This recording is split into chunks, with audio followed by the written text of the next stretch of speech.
Assalamualaikum warahmatullahi wabarakatuh. Halo, selamat siang semuanya. Bagaimana kabar kalian?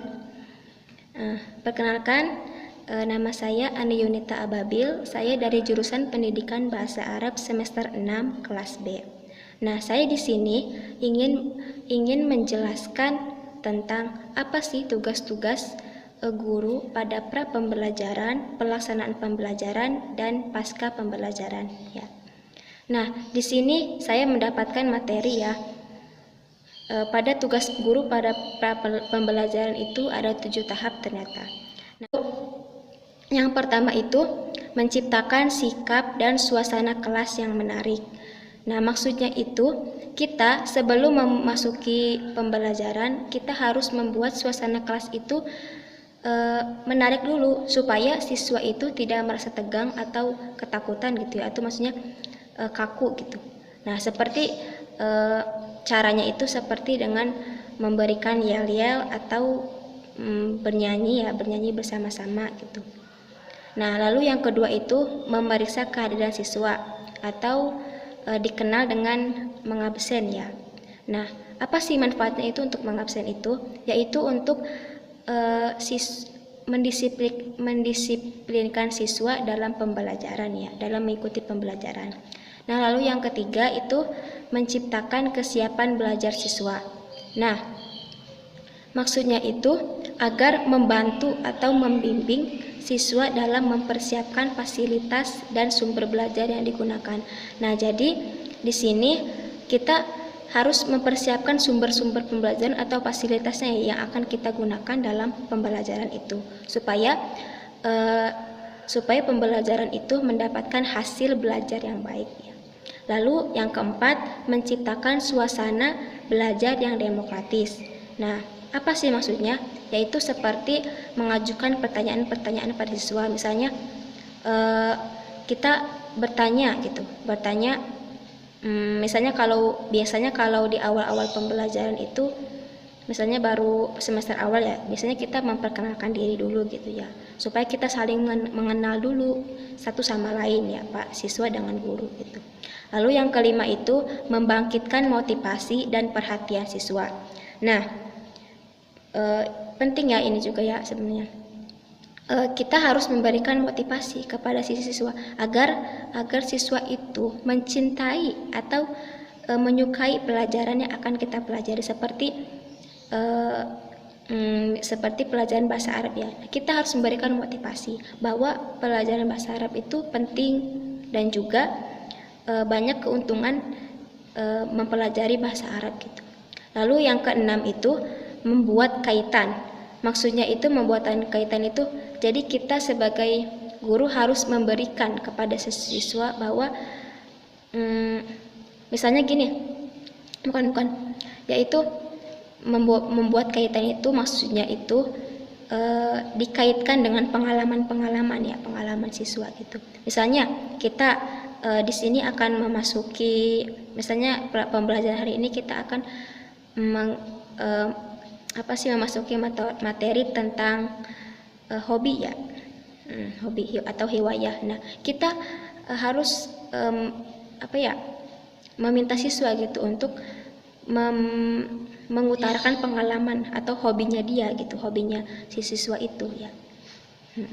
Lalu yang ketujuh itu melaksanakan tes awal.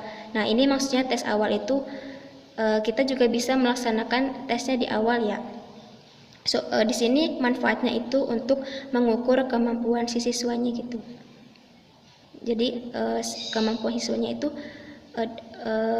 mencapai di mananya gitu, mencapai ininya, kemampuan si siswanya itu sampai mana gitu, untuk mengukur kemampuan siswa. Setelah tugas pra pembelajaran, yaitu lanjut kepada tahap kedua yaitu pelaksanaan pembelajaran.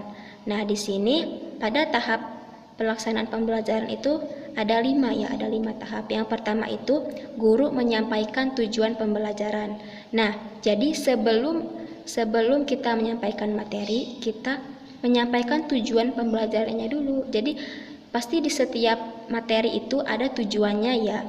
Nah, jadi kita harus menyampaikan tujuan pembelajarannya dulu supaya bisa mendapatkan hasil belajar yang baik dan sesuai dengan tujuan dan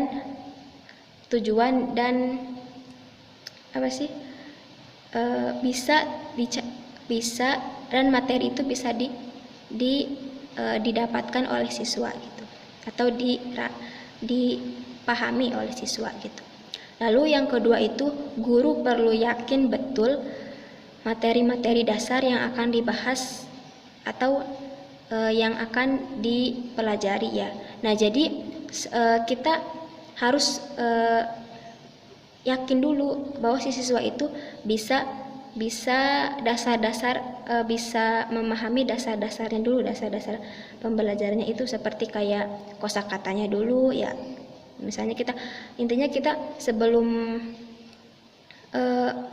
mengajari pembelajaran itu kita harus, makanya pas di pra pembelajaran itu kita mengetahui melakukan tes awal ya. Jadi kita bisa mengetahui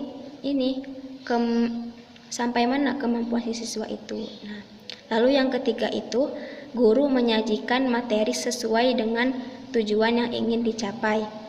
Nah, sama ya berarti. Maksudnya itu tujuan yang ingin dicapai biasanya materi-materi yang mudah terlebih dahulu, lalu ke sulit. Lalu yang keempat, metode yang tertulis dalam satuan pelajaran. Maksudnya itu kita kan biasanya seorang guru itu kan lebih baik membuat RPP dulu ya, supaya mendapatkan hasil belajar yang baik ya. Nah, kan dalam RPP itu kan ada tahapan pembelajaran dari awal sampai akhir. Nah, misalnya kita menggunakan metodenya, misalnya metode ceramah atau metode tanya jawab. Nah, jadi kita bisa menganalisis misalnya materi ini cocoknya dengan metode apa gitu ya, supaya pembelajaran itu berjalan dengan baik. Nah, lalu yang terakhir itu pengaturan dan pemanfaatan waktu. Nah, di sini ternyata guru itu bukan hanya mengajar atau mendidik. Jadi guru juga harus meneliti gitu. Jadi di pengaturan dan pemanfaatan waktu itu maksudnya guru harus mengadakan penelitian ya. Jadi di dalam pembelajaran itu guru meneliti bagaimana pembelajaran itu berjalan dan merefleksikan gitu. Jadi misalnya pada pembelajaran hari ini kita teliti